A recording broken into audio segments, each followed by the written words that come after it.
primeira cerimónia solene do 25 de Abril, em que António José Seguro discursou como Presidente da República, foi mais rica do que as meras evocações de circunstância sobre a data em que acabou a ditadura e o império e começou o processo que nos levou à democracia. Houve ataques preventivos para contrariar narrativas do Chega, houve bons discursos à direita e à esquerda, houve o inevitável Ventura a tentar ganhar notoriedade pelo choque, chamando assassinos aos movimentos de libertação e fazendo uso do mito nazi da facada nas costas para falar da descolonização. Houve um secretário-geral do PS a fazer um discurso irrelevante, e isso é relevante, mas há um ângulo mais importante do que estes: o contraste de posições entre o Presidente da República e o Presidente da Assembleia da República, José Pedro Aguiar Branco, sobre a necessidade de transparência. Se a cerimónia solene tivesse sido um debate entre as duas mais altas figuras do Estado, teria sido assim. Nos últimos anos, para combater os problemas reputacionais da política, fomos repetindo chavões. É preciso combater os conflitos de interesses. É preciso acabar com as portas giratórias. É preciso exigir transparência. É preciso acabar com a pouca vergonha das modernias dos políticos. Repetimos os chavões e fomos tomando medidas. Medidas dos políticos contra os próprios políticos são sempre muito populares. Ou populistas, como hoje se diz. Não há verdadeira liberdade sem transparência no exercício dos cargos públicos.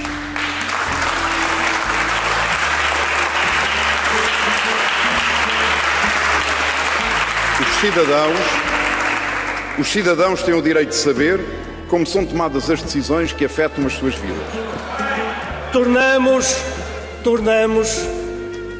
Tornamos tantas vezes a vida política num reality show e fomos aceitando a ideia de que os políticos estão a esconder qualquer coisa.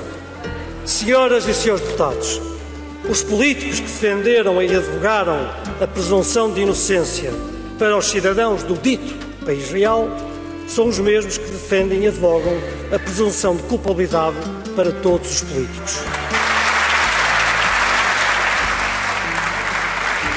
Porque onde há opacidade, cresce a suspeita. Onde há clareza, fortalece a legitimidade. António José Seguro tem história e pergaminhos na luta pela transparência. E estas frases genéricas do Presidente da República significam um contraste total, em termos de filosofia, com a visão de José Pedro Aguiar Branco, que dá força às declarações do líder parlamentar do PSD, Hugo Soares, na entrevista de há poucas semanas ao Expresso, onde este dizia que está tudo mal na transparência e tudo precisa de ser revisitado. E também reforça as posições de Luís Montenegro, que não queria divulgar os clientes da Spinum Viva.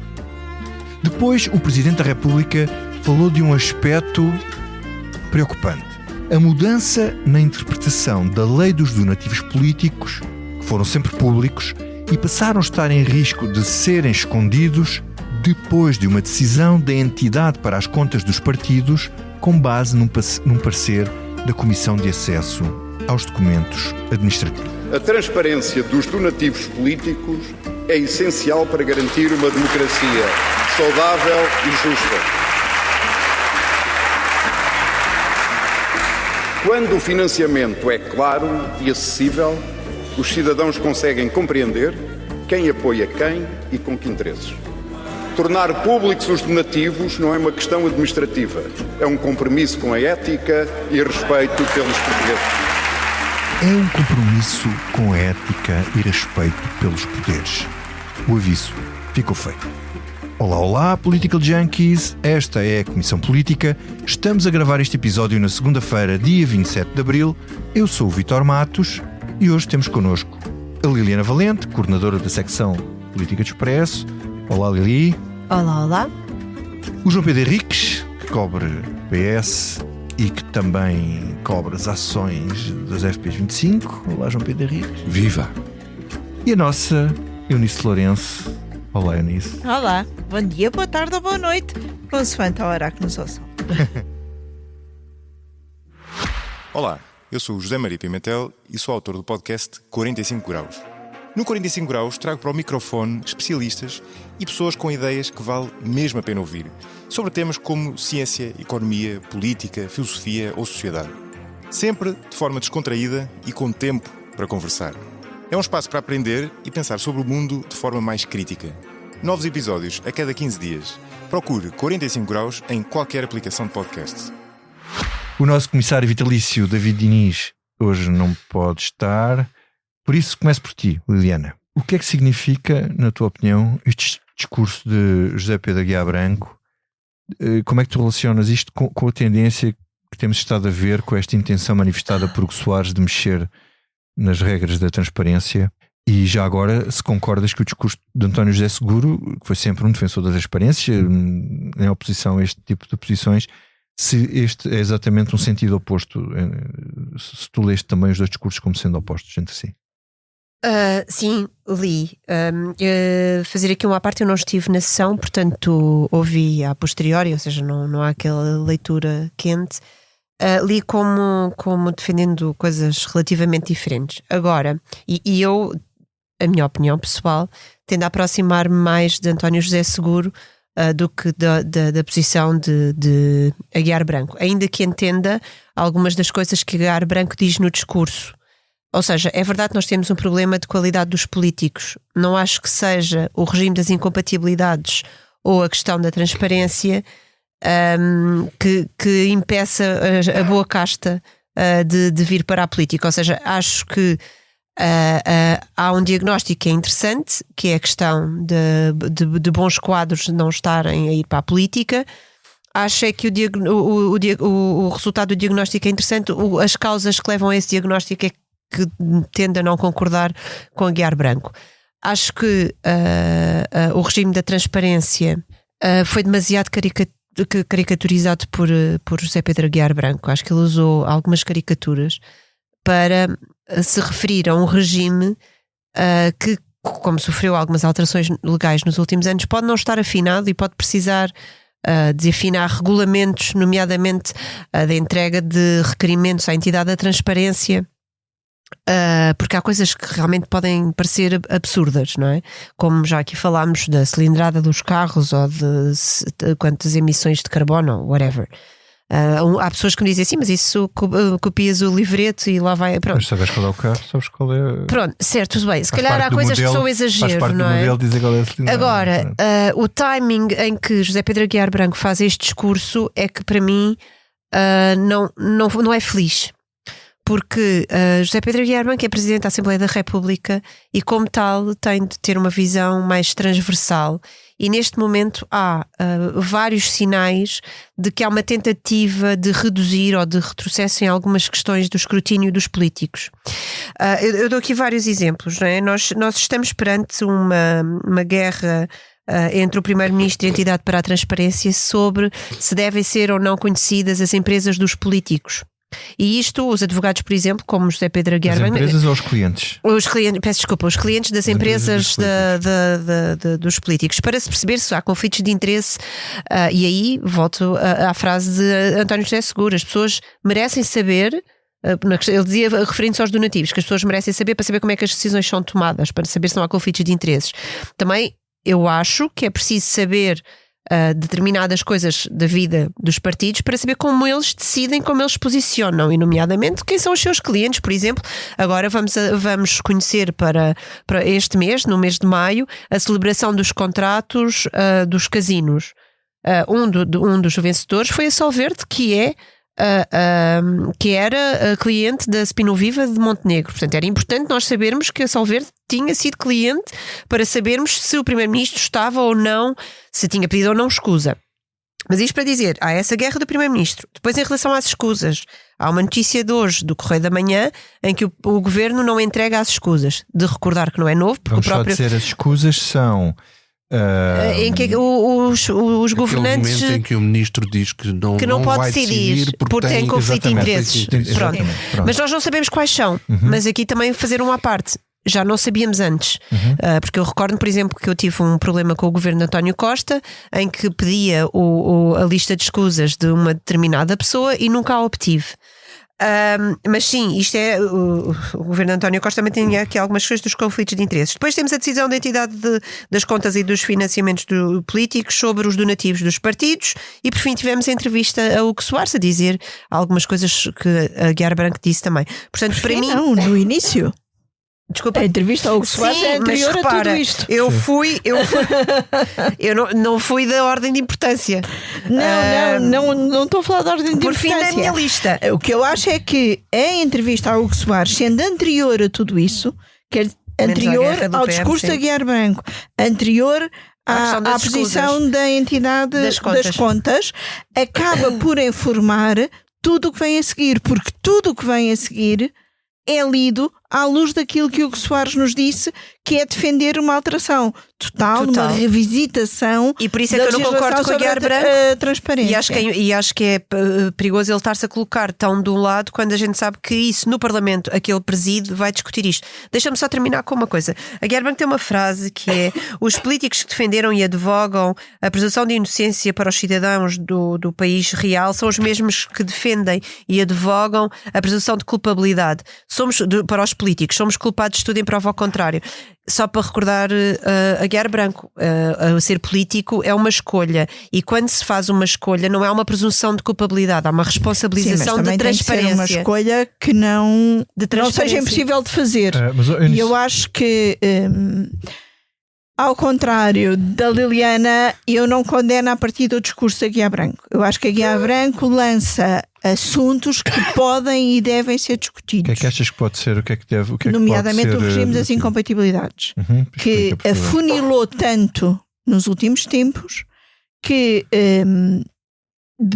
das incompatibilidades e dos rendimentos. E aí, quando falo dos rendimentos... Mas explica lá melhor onde é que afunilou. Deixa-me explicar. Nos rendimentos ninguém fala, mas tem a ver com as incompatibilidades.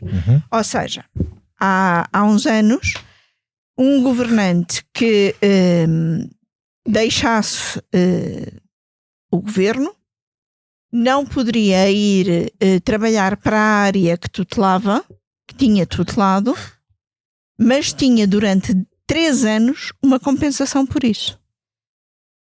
Com os discursos populistas que foram informando decisões que, aliás, nem todas são recentes. Todo este processo começou em 94, 95, quando Manuel Monteiro era o porta-voz do populismo no então PP, CDS-PP. Mas Marcelo Rebelo de Sousa, como líder do PSD, foi sempre a favor deste tipo de medidas. E o António José Seguro. Pronto, mas podes continuar. Houve imensa gente que depois foi a favor deste tipo de medidas.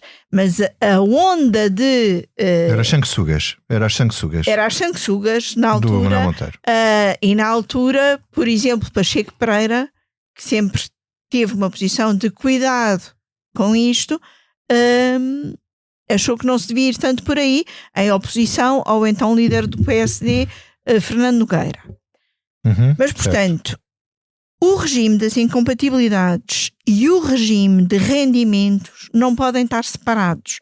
E por isso faltou esse lado no discurso da Guiar Branco. Porque só podes dar condições, só podes apertar o regime de incompatibilidades se deres condições às pessoas.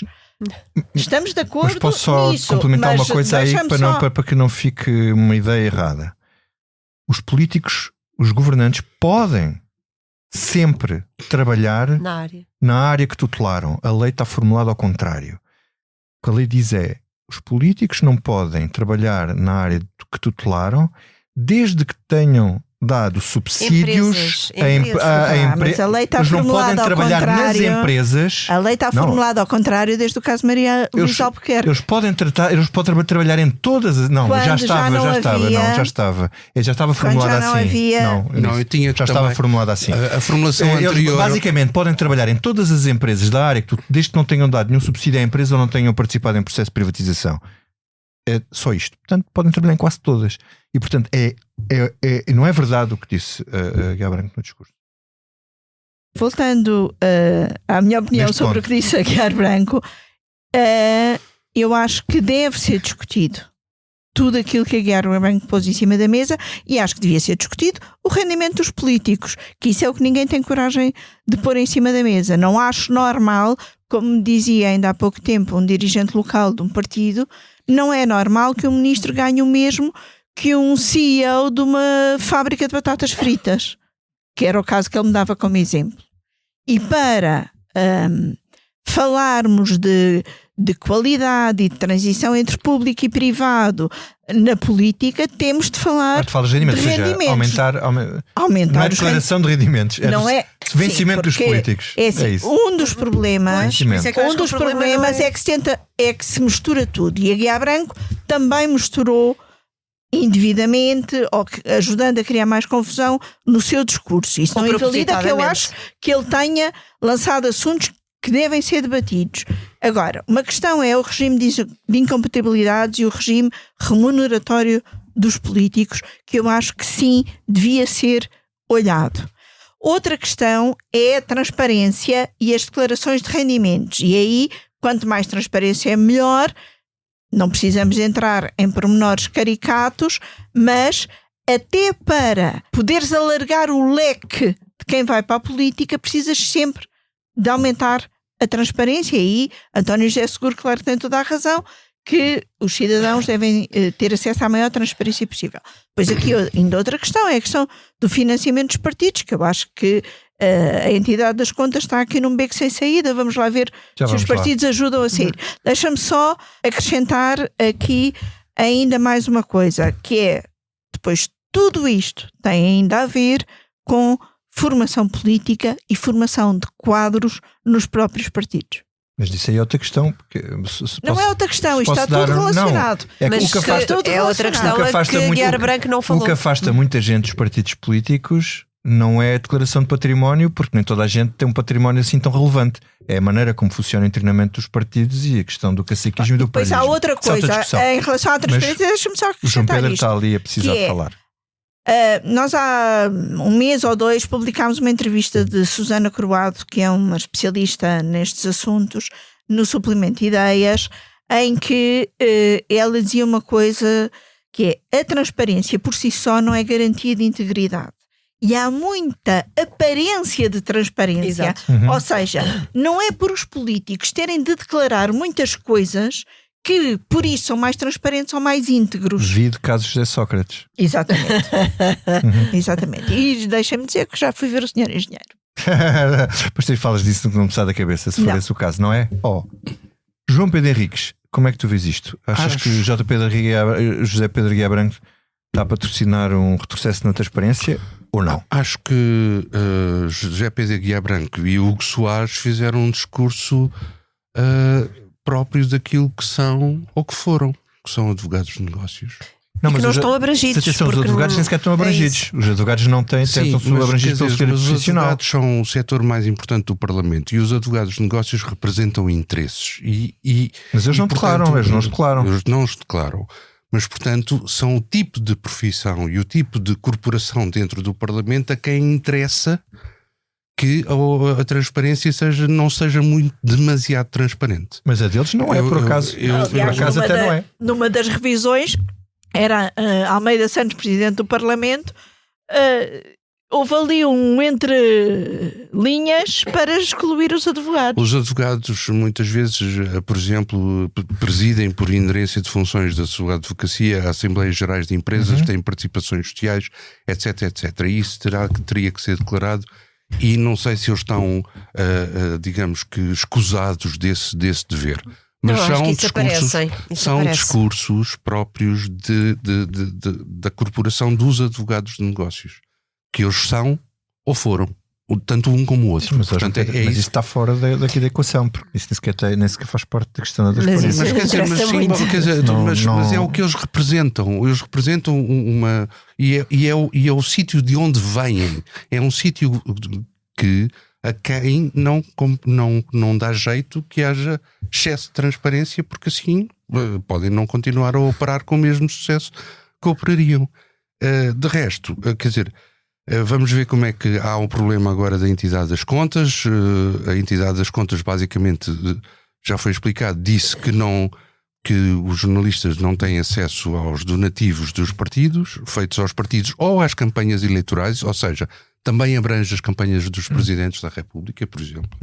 E evidentemente que isso poderia ser resolvido com uma solução parlamentar. Eu julgo que as coisas se encaminham, ao nível da futurologia, as coisas se encaminham neste capítulo para o PSD ficar isolado e, portanto, ficar sozinho a votar contra e os outros todos a votar a favor dessa transparência. PSD aparentemente admitiu poder clarificar a lei, poder juntar-se. Sim.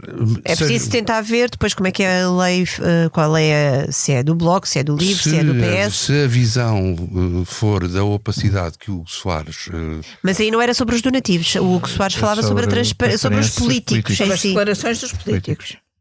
Tudo isso é o mesmo dossiê. Eu percebo, mas são vários pontos diferentes. Eles podem ser a favor de uns e contra outros. Não é? Eu acho que neste momento as coisas se encaminham para essa hipótese, mas veremos. Liliana, dá-me exemplos de casos em que foi importante saber de incompatibilidades e do registro de interesse e de património dos políticos.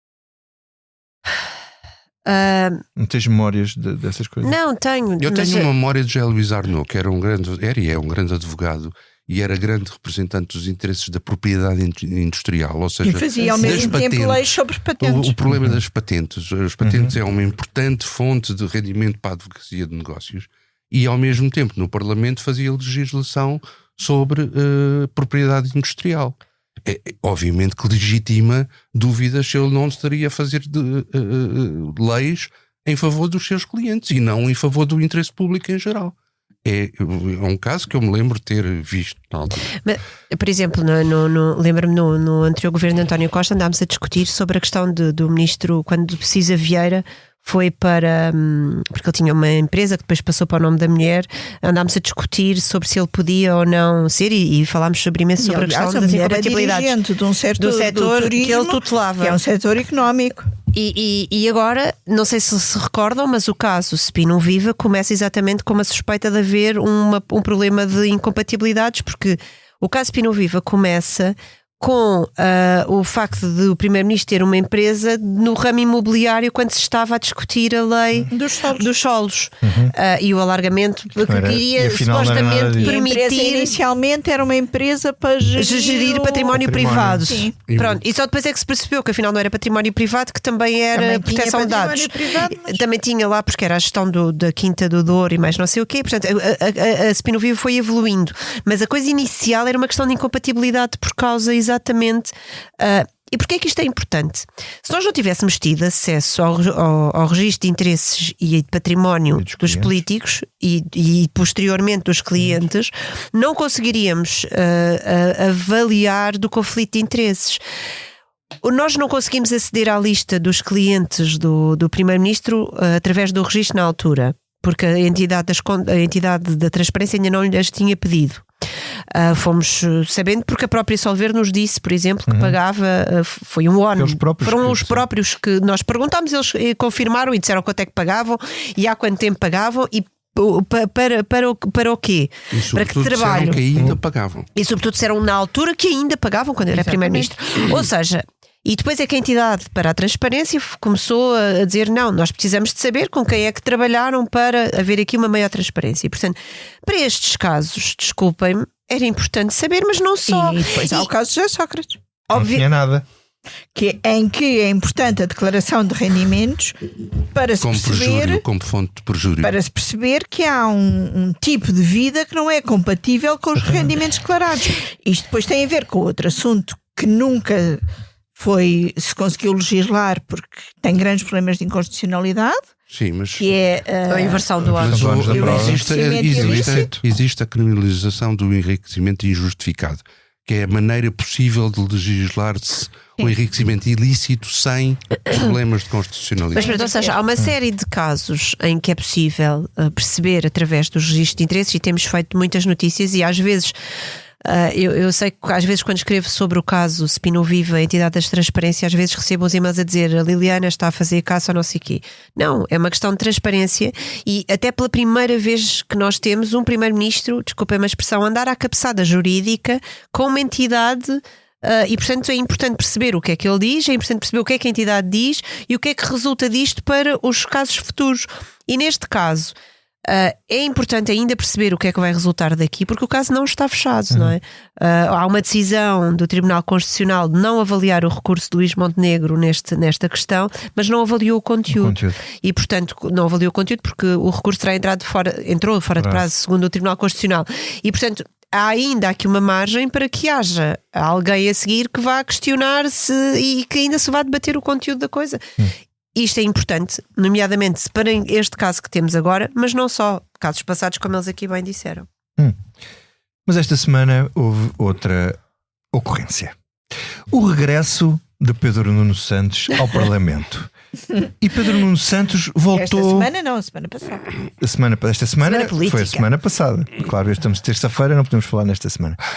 E Pedro Nuno Santos voltou para quê? Para combater um governo que é medíocre, incompetente, não conseguiu até agora resolver nenhum dos problemas que herdou, agravando alguns, como o caso da saúde. Todos somos poucos para fazer este combate. Eu cá estou para fazer esse combate a este governo medíocre e de gente muito pouco séria. E, portanto, eu tenho muito mais respeito pelo José Luís Carneiro do que pelos estaticistas que estão à espera que venham tempos mais fáceis para o PS avançar. João Pedro Henriques, porquê é que Pedro Nuno Santos voltou? E o que é que significa esta frase? Nem carneiro nem cordeiro. Há uma terceira via que ele possa apoiar ou que ele possa protagonizar? Ou o que é que isto tem por trás? É possível. Não sei se a terceira via será ele próprio. Primeiro, ele voltou ao Parlamento porque acabou o tempo de suspensão de mandato que ele pediu. Não arranjou emprego, não é? Durante 6 meses. Ele não tem exclusividade. Ele continua a vender. E continua a vender máquinas. Ele não tem exclusividade. Exato, e continua a administrar as empresas do pai. Segundo julgo saber. Okay. E portanto terminaram os 6 meses de mandato e já agora ele suspendeu o mandato para não votar o orçamento. Daqui a uns meses temos o orçamento outra vez. Eu não sei se ele vai suspender outra vez. Mas suspeito que desta vez vai fazer uma coisa que é votar num determinado sentido e depois fazer uma declaração de voto a dizer que votaria exatamente ao contrário, que aliás já foi feito. Fernando Medina acho que já fez isso uma vez, etc. E portanto ele tinha umas contas a ajustar com o seu ex-queridíssimo amigo Duarte Cordeiro. Este Duarte Cordeiro, por seu turno, dias antes, tinha feito uma declaração de autonomia em relação a José Luís Carneiro. Tinha-lhe dito que recusou um convite para integrar a Comissão Política Nacional para manter a sua liberdade para discordar. Duarte Cordeiro claramente oficializou a existência de uma pista própria dele para o futuro, seja lá o que o futuro for. Dele ou dele para alguém? Pois. Eu julgo que pode ser dele, pode ser de alguém, mas é uma pista própria, é um caminho alternativo à atual liderança. É preciso recordar, para efeitos de informação pedagógica aos nossos queridos ouvintes, que as eleições para a Assembleia da República serão, se a legislatura não for interrompida, em 2029, e em 2028 ainda há um congresso do PS. Portanto, se os calendários se cumprirem, pode ser que haja alguém a pensar que até às legislativas ainda é possível mandar abaixo José Luís Carneiro e instituir outra liderança, ou instalar outra liderança no PS. Julgo que este é o quadro geral de pensamento destas pessoas. Pedro Nuno Santos continua a querer manter a sua existência pública. Eu não sei se ele sabe qual é o futuro que vai ter, não sei se vai ter futuro nenhum. Acha que vai ter futuro. Mas acha que, pelo menos, não se resigna à ideia de que já não tem futuro. E, de certa forma, António José Seguro, para provar. António José Seguro, quando regressou ao fim de 10 anos de silêncio e foi eleito com a maior maioria de sempre para Presidente da República, legitimou a ideia, mais uma vez, aliás, corrente na política portuguesa, de que ninguém morre em Portugal na política. Vivem todos para sempre. Vida é Pedro Santana Lopes. Vida é Pedro Santana Lopes. Quer dizer, tirando casos criminais. Morreu para ser Primeiro-Ministro. Isso aí. Tirando casos líder do partido. Tirando casos drasticamente criminais, como Duarte Lima, suspeito de ter assassinado uma senhora idosa no Brasil, quase toda a gente sobrevive. José Sócrates é um caso de suspeitas criminais graves e, portanto, naturalmente não sei. Eu tenho dúvidas. Mas ele próprio acha que ainda não morreu. Vou dizer uma coisa: tenho dúvidas que se o processo não tivesse já acabado, que ele ainda não se podia. Não, estaria aí no ativo. Eu acho que estaria mesmo, porque ele ainda tem um grupo de fãs. O que aconteceu esta semana. Engenheiro, o horizonte é 2031. O que aconteceu esta semana é muito interessante porque foi logo a seguir ao PS ter tido pela primeira vez, julgo que desde 2023, sondagens que dão o PS em primeiro lugar. São um retrato do tempo de agora, mas são as primeiras desde 2023. Isto já não acontecia há 3 anos. Isso aconteceu e logo a seguir José Luís Carneiro passa uma semana a ser bombardeado por fogo amigo, ou por Duarte Cordeiro, ou por Pedro Nuno Santos, ou até pelo gesto de Pedro Delgado Alves na sessão do 25 de Abril, que obnubilou, digamos assim, completamente a intervenção de José Luís Carneiro, já de si não foi auto-obliterou-se, para usar a intervenção. Já era muito fraquinho. Auto-ofuscou-se.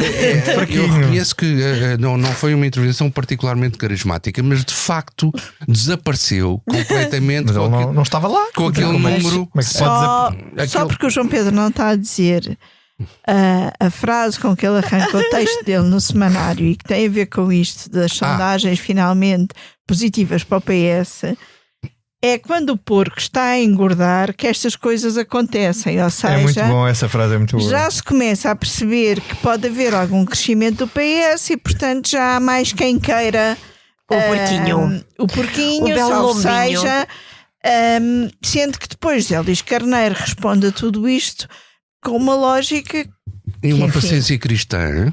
Ele é um católico e com uma praticante. Lógica de não há oposição interna porque ninguém concorreu contra mim. Pois é. Exatamente. Eu acho que também pode ser muita lógica do seu me fingir de morto. Pronto, aqui mais o António Costa também borregou na primeira. Não tenho a menor dúvida de que quem quiser. Primeiro, acho que depois das próximas legislativas, se o PS perder, a liderança de José Luís Carneiro será objetivamente posta em causa, não tenho a menor dúvida sobre isso. Acontece isso sempre. Eu acho que ainda vai passar tanta água por baixo dessa ponte. Por baixo do Largo do Rato. Até lá chegar, não tenho a menor dúvida também. Se alguém quiser.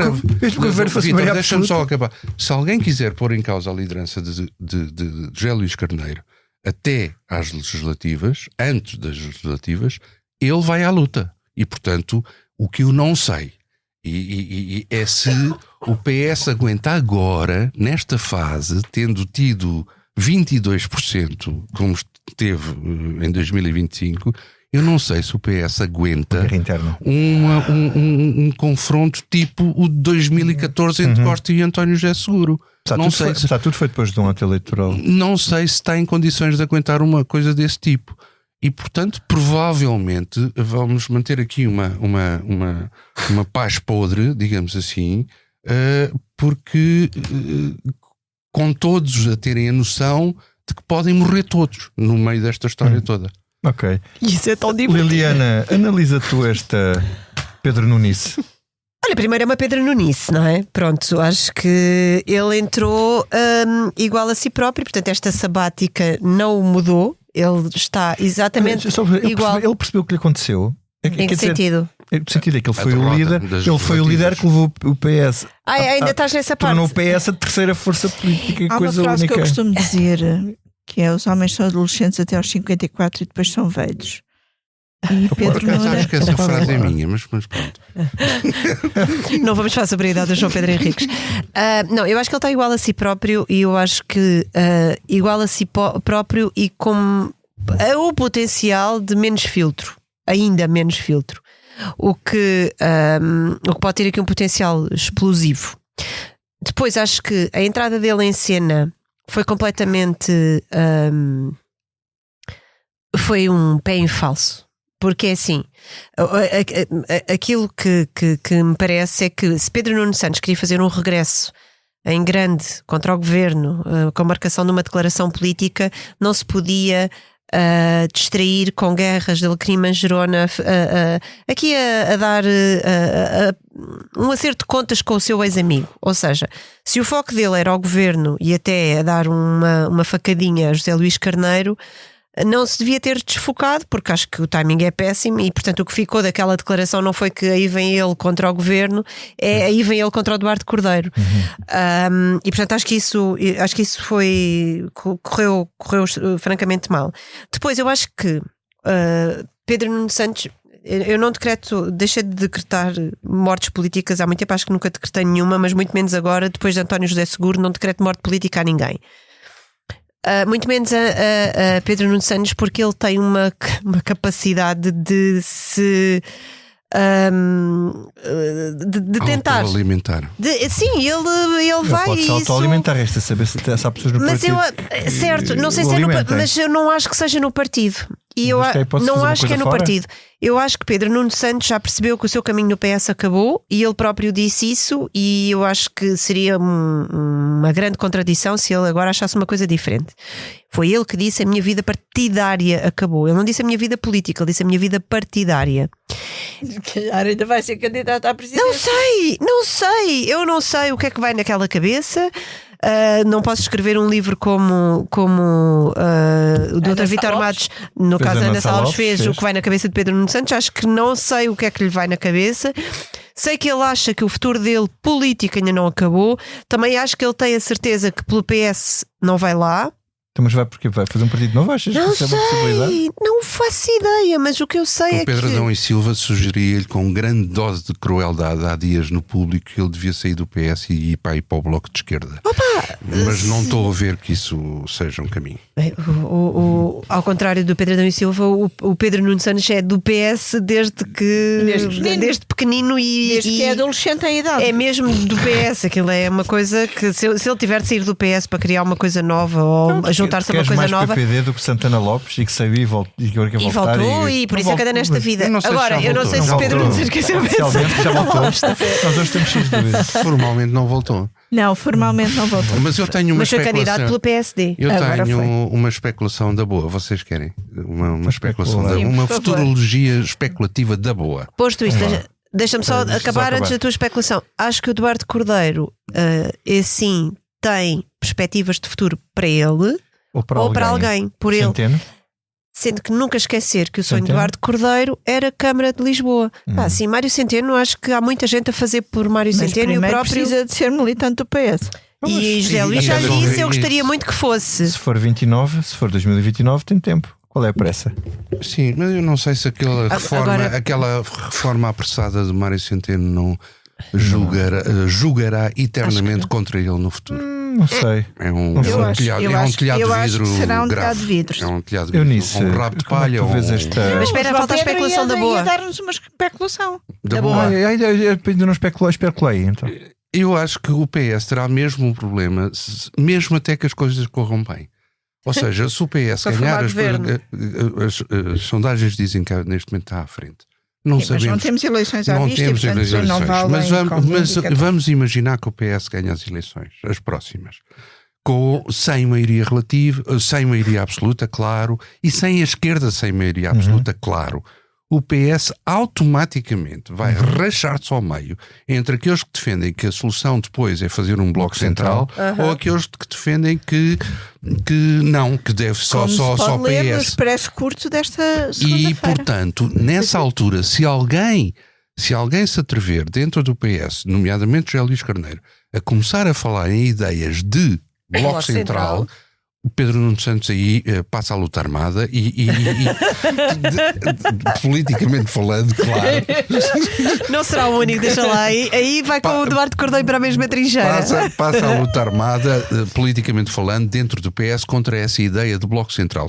A única satisfação do PS nessa altura vai ser que se o PS ganhar ao PSD nessa altura, o PSD também se vai partir entre aqueles que defendem um bloco central ou os que defendem uma geringonça de direita com o Chega e com a IEL. E, portanto, o que eu digo é uma coisa muito simples. É uma coisa à la longue, portanto, ainda temos tempo para falar nisso e vamos falar muito, mas o grande e principal tema das próximas eleições legislativas não vão ser os programas políticos de cada um, vai ser a política de alianças. Esse é que vai ser o tema. O PS pode acontecer uma coisa com o PSD, que é uma vitória pode ser ou então governa como governa Luís Montenegro. Se o PSD permitir. Se permitir, se deixar passar o governo. Mas já estamos a derivar. Isso é daqui a 3 anos. Só queria ver eu nisso sobre o Pedro Nuno para depois passarmos ao... Eu gosto disto. Mas já a gente diverte-se. A gente diverte-se. A pradaria está a arder e a gente diverte. E isto é o PS. O PS, sei lá, até o PS no poder, só de facto com António Costa é que teve alguns tempos que não foi assim. Mas o PS de Guterres no poder tinha muito disto também, de guerra interna. Sócrates não tinha nada disso, era tudo chicote e acabou. Estava tudo alinhadinho. E deu no que deu. Exatamente. Não havia nem funfeta com o Sócrates. Agora, eu acho que Pedro Nuno Santos, como é que eu ia dizer isto de uma forma simpática, ou pelo menos não insultuosa, eu acho que Pedro Nuno Santos precisa de ter noção de si próprio e do sítio onde conduziu o PS, do resultado a que conduziu o PS e de como o PS hoje olha para ele, que eu duvido que haja quem no PS ache que ele tem futuro como dirigente partidário. Uhum. Então é neste momento que passamos ao que não nos sai da cabeça. Vamos começar por ti, Liliana. O que é que não te sai da cabeça? Olha, não me sai da cabeça as notícias sobre e as maravilhosas conspirações que aparecem no Twitter sobre o atentado, ou na visão destas pessoas, do alegado atentado contra Donald Trump no jantar dos correspondentes da Casa Branca. Aquilo está tão bem feito que eu acabei de ler e pensei assim: eu estou a ficar conspirativa. Eu estou a entrar pela tese da conspiração, porque aquilo tem uma série de... Primeiro faz uma pergunta que para mim é mais lógica de todas, que é: como é que entra um tipo no hotel onde está a ocorrer uma coisa, ele não só com o Trump... Hospedou-se lá dias antes e ninguém... Tá bem. Cheio de armas até às orelhas. Pois, mas como é que ele entra com 10 armas num hotel super, hiper, mega vigiado, em que já se sabia que ia acolher aquele evento desde março? Eu posso de armas é livre naquele país? Mas pronto, eu acho que começa por aí. Depois, porque o Trump anunciou que ia ao jantar de correspondentes pela primeira vez em março, dando tempo para muita especulação na boa, pela primeira vez, e foi, e não tinha como não ir, e portanto, eu leio as teorias da conspiração e acabo a dizer assim: eu agora já duvido que aquilo tenha sido a sério. E depois havia um que dizia ao clube. Estás a brincar, não estás? Não estou. Não estás a brincar? Sei lá, eu já ponho tudo em causa. Chegam ao ponto. Era maravilhoso. Se aquilo fosse o número, era maravilhoso. Chega um tipo ao ponto. O próprio tiro na orelha. Aquilo se calhar foi. Não, esse eu acredito que foi um grande atirador. Não, mas chega ao ponto de a porem uma fotografia deles todos e haver um tipo a dizer que analisa as expressões faciais, de dizer assim: isto não é um sorriso de quem escapou à morte, isto é um sorriso de quem disse "Ahá, gotcha". Pronto, posto isto, eu diverti-me imenso com as teorias da conspiração. Estava lá toda a administração, tá, o presidente e o vice-presidente. Eu não sou a única. Que é assim que costuma ser. Pronto, posto isto, eu não alinho nas teorias da conspiração, mas tenho muitas perguntas. Sim, mas a América enlouqueceu. Pronto, e depois, como a América enlouqueceu, toda a conspiração, a partir do momento que começas pelo menos a levantar questões, e é divertido. Eunice Lourenço. Ainda bem que ele não morreu. Atenção, calma. Ninguém morreu, porque aquilo talvez um tiro. Morriam a não ser que fosse um dezenas de jornalistas e membros da administração aqui de ser uma chacina horrível. O Donald Trump, ao fugir, ignorou completamente a primeira-dama. Mas ela também o ignora. Ela meteu-se debaixo da mesa. Parece que o secretário da Saúde, Robert Kennedy, também deixou a mulher para trás. Não, mas aquilo eles pegam é o serviço secreto. Atenção, fazem-me lembrar a Jorge Costanza. É o serviço secreto, não são os serviços secretos. É o serviço secreto. Não, e depois também aquela do porque tiraram o J.D. Vance primeiro. Não, o J.D. Vance que é protocolo. Sim, porque se o outro morresse, pronto, eu sei. Já vi demasiados filmes para perceber. Espera aí, agora então vá. Eunice, o que é que não te sai da cabeça? Mas estou a ver, é divertido. Olha, várias coisas. Vou fazer batota. Então vá, faz mais. Pronto. Então, eu no sábado estive a trabalhar, como trabalho quase todos os 25 de Abril, e no fim, à noite, fui ser membro do júri de um festival de canção católica, o Festival Diocesano, aqui perto, no Estoril, e pronto, o festival lá decorreu, havia 12 músicas, e quando um dos grupos subiu ao palco para receber um prémio, foram cumprimentando todos os membros do júri, e um dos membros do grupo, quando passou por mim, disse-me: eu também sou um political junkie. E portanto, daqui vai um agradecimento a esse political junkie e a todos os political junkies que nos acompanham.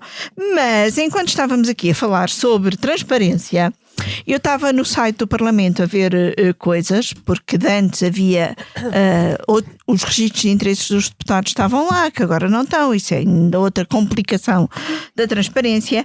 Mas há um sítio, há uma possibilidade de, nas páginas do Parlamento, vermos as ofertas que os deputados recebem. E é possível, por exemplo, saber que Rui Rocha, da Iniciativa Liberal, foi a Taiwan a convite há uns tempos, que Pedro Delgado Alves foi a Atenas participar numa conferência. Portanto, tudo, seja viagens, seja estadia, seja jarras que José Pedro Aguiar Branco recebeu da Suécia, tal e tudo registado. Confesso que agora também não me sai da cabeça os 2 donativos que estão registados como tendo sido dados a André Ventura. Então, que foi? Então, são cremes e maquilhagem diversa no valor de 100 euros e perfumes diversos no valor de 300 euros. Isso é notícia, 300 euros em perfumes. Pronto. Caramba. Mas já foi em 2005. Mas é uma organização cinco. Desculpa, em 2025. É uma organização que precisa de perfume, não é? João Pedro Henriques, podes continuar. Sem perfume aquilo não se aguenta. Perguntas-me o que não sai da cabeça? Sim, senhor. Várias coisas, mas uma posso dizer. Eu vou falar. Essa piada às tantas deixa de ter piada. Tens noção disso, não tens? Mas está bem, mas eu venho cá. É uma marca d'água. Eu trago uma comissão política. Bem, mais uma vez, como vocês adoram este assunto, vou falar de barcos à vela. E para dizer o quê? Aqui há umas semanas eu fui à França ao lançamento de um novo veleiro muito bonito chamado Gitana 19.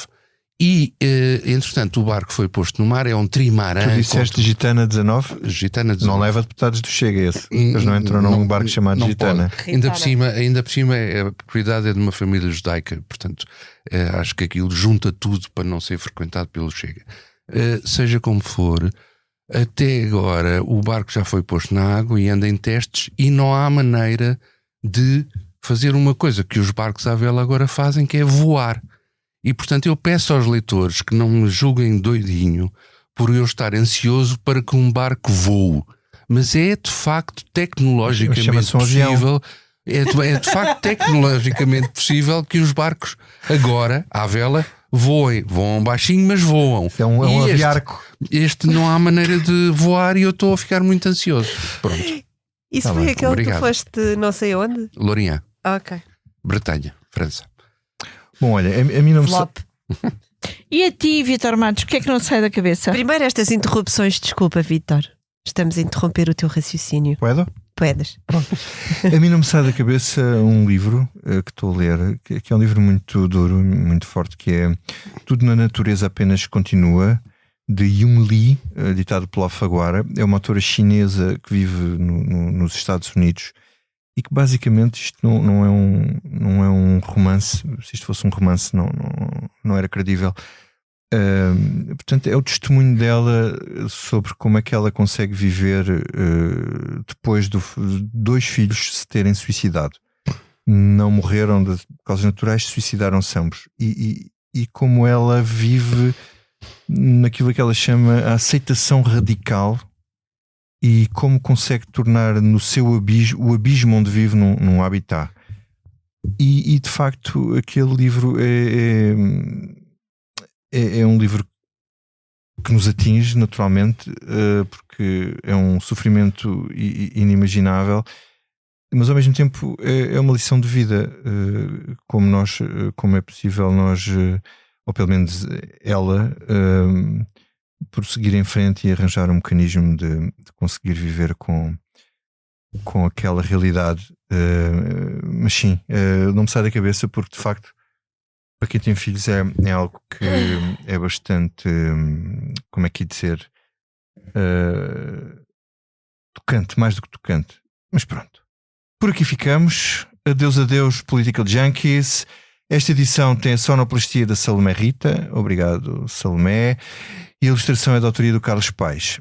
E como o Spotify não nos deixa pôr mais do que 2 ou 3 segundos de uma música, hoje despedimos-nos com esta frase e até para a semana. Sim, de facto temos cada vez mais dificuldades em atrair talento para a política. Olá, eu sou o José Maria Pimentel e sou autor do podcast 45 Graus. No 45 Graus trago para o microfone especialistas e pessoas com ideias que vale mesmo a pena ouvir, sobre temas como ciência, economia, política, filosofia ou sociedade. Sempre de forma descontraída e com tempo para conversar. É um espaço para aprender e pensar sobre o mundo de forma mais crítica. Novos episódios a cada 15 dias. Procure 45 Graus em qualquer aplicação de podcast.